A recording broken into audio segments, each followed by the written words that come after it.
Viernes por la tarde. El sol había dado sus últimos rayos cuando Julia ingresó al departamento. Su gato Mortadelo la recibió con más cariños que nunca. Algo raro en él. En la mesita donde colocaba sus llaves había una caja de chocolates, sus favoritos, y un ramo de flores amarillas, también sus favoritas.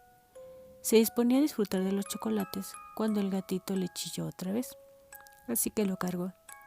Mortadelo estuvo encima de ella todo el tiempo, muy lloroncito, casi al desmayo.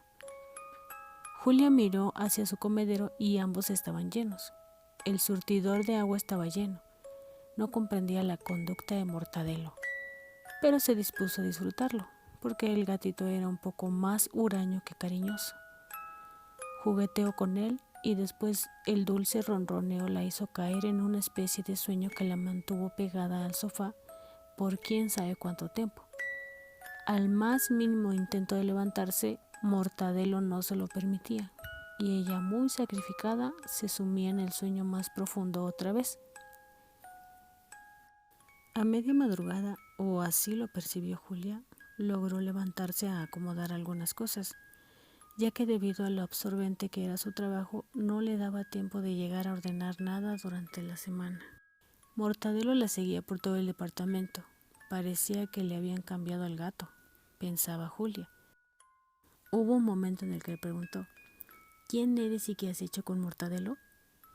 El fin de semana le pareció eterno. Lo disfrutó al máximo, o sea, casi haciendo nada. A mediodía tocaron a la puerta. No. Julia se asomó por la mirilla y alcanzó a mirar la cabecita blanca rizada de su vecina, la señora Toña, quien solía llevarle algún guiso de los que preparaba en sus clases de cocina. Al abrir la puerta, Toñita, como le decía de cariño, ya no estaba, pero en el suelo estaba un traste de plástico que contenía la comida. Guardó el traste en el refrigerador para disfrutarlo más tarde. Se volvieron a acomodar para ver otra película, Haru y el mundo de los gatos, una de sus películas preferidas. A los pocos minutos tocaron fuertemente la puerta. No alcanzó a abrirla cuando alguien habló fuerte, pidiéndole bajaran el volumen porque no los dejaban dormir. Pero el televisor apenas si tenía el mínimo de volumen. Pensó que tal vez se trataba de un nuevo vecino. Así transcurrieron un par de noches en las que se lo pasó de lo más bello con Mortadelo, quien seguía en su faceta de gatito amoroso ronroneador. Una de esas noches en las que dormía profundamente, escuchó ruidos en la sala, como si estuvieran haciendo limpieza. Siguió en la cama conciliando el sueño inmediatamente. Pensó que eran los vecinos nuevos.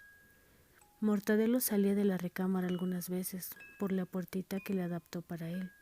Se iba a la sala, al gran sillón, y ahí se quedaba mirando hacia cualquier rincón, como esperando a que saliera algún ratón de su escondite. A veces a Julia le parecía escuchar que Mortadelo interactuaba con algo o con alguien, pero cuando se asomaba, el gatito estaba jugando con las bolas de lazo que le mandó hacer, sin nadie más a su alrededor. Pensaba que estaba algo loca por creer que tal vez Mortadelo veía espíritus. Al pasar las noches siguientes, los susurros y movimientos en la sala se hicieron más frecuentes. Julia optó por no sugestionarse. Ignoraba todo ruido, al fin que no le costaba trabajo volver a conciliar el sueño. Ya que la cama le parecía cada vez más cómoda, sentía como si jamás se quisiera despegar de ella. Alrededor de las 2 de la madrugada la despertó una voz muy cerca de su oído, que le decía: hermana, hermana, ¿eres tú? Esto la asustó tanto que el sueño tan delicioso que estaba teniendo se le fue de inmediato. Así que salió hacia la sala donde se encontraba Mortadelo. Él estaba ronroneando, ahí, en los sillones, como si alguien estuviera acariciando su pelaje. Esto le puso los pelos de punta a Julia, llamando a Mortadelo a sus brazos. Entonces escuchó otra voz que decía: nos vamos a llevar al gato. Julia sintió los pies helados. No podía creer que había un par de espíritus en su casa y que se querían llevar a Mortadelo. Tomó uno de los cojines y comenzó a tirar golpes hacia lo que fuera que estuviera en su casa. Acto seguido se escuchó un portazo. Finalmente esas cosas que estaban en su casa se habían ido. Pero cosa rara, los espíritus no necesitan abrir la puerta para salir. Pero no pensó más en eso. No quiso darle importancia. Mortadelo simplemente se acercó a ella, le dio lengüetazos en la mano como diciendo, calma, calma, ya se fueron. Julia buscó una veladora en los cajones, pero solo había de esas pequeñas velitas de los cumpleaños pasados. Se sintió ridícula por pensar que tal vez su casa estaba siendo vigilada por fantasmas. Tomó todo con tranquilidad, pues sabía que quizá las voces que escuchó eran esas que le invadían la cabeza cuando no tomaba sus medicamentos para la esquizofrenia. Así es, Julia padecía ese terrible trastorno, pero todos los días tomaba el medicamento, cargaba el pastillero cada noche de domingo, así que no se le podía olvidar nada. Quizá eran sus nervios por despertar tan abruptamente. Las noches siguientes escuchaba que intentaban abrir la puerta, pero no hacía el intento de acercarse a ver por la mirilla. Le ponía la cadena a la puerta para estar más segura. Pero una de esas noches, con el paso del tiempo, optó por no asustarse. Le ponía la cadena a la puerta para estar más segura. Pero después optó por dejar de hacerlo, pues ya se estaba acostumbrando a las presencias en su sala. O sea que no había algún humano que quisiera entrar a su casa. Eran espíritus, de eso se estaba convenciendo. Estaba agradecida con uno de esos espíritus que iba a ordenarle su casa. Locura o no, parecía que nada de eso le importaba, como si los medicamentos la tuvieran sometida a tal tranquilidad. Además, le ayudaban. Eran unos buenos espíritus. Le ordenaban la casa y le daban de comer al gato, porque llevaba días que ella no le llenaba los trastes a Mortadelo. Pero siempre tenían comida. Una noche antes de Navidad, escuchó que nuevamente intentaban entrar. Julia recordó que esta vez no había colocado la cadena. Ella corrió rápidamente hacia la recámara, olvidando a Mortadelo, quien miraba en posición de ataque hacia la puerta, cuando de repente entró una sombra que era una persona de 1,90 m aproximadamente, corpulenta.